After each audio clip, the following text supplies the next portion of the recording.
Puis là, elle va juste regarder son frère.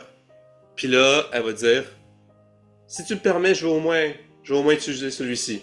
Puis là, elle va utiliser Vision fantasmatique sur Perceval.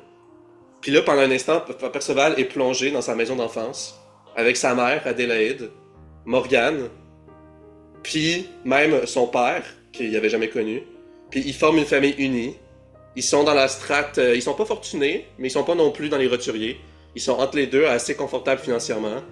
Morgane est une alchimiste très renommée qui n'a jamais fait attention du renard de la tromperie parce qu'elle a jamais suivi la voie de la tromperie puis du mensonge. Perceval, lui, a son animalie. Il fait aussi partie de l'armée victorienne. Puis là, ils sont en train de manger autour d'un repas. Tout le monde est en vie, tout le monde est heureux. Puis tout le monde festoie ensemble. Puis le Perceval, qui tient toujours Morgane dans ses bras, mais qui est un peu en transe, voit ça, puis vit ça. Puis comme on l'avait établi, Morgane peut aussi percevoir les visions fantasmatiques qu'elle donne. Fait que pendant cet instant-là, les demi-frères et la demi-sœur vivent ce paradis artificiel pendant quelques minutes en restant silencieux l'un en face de l'autre.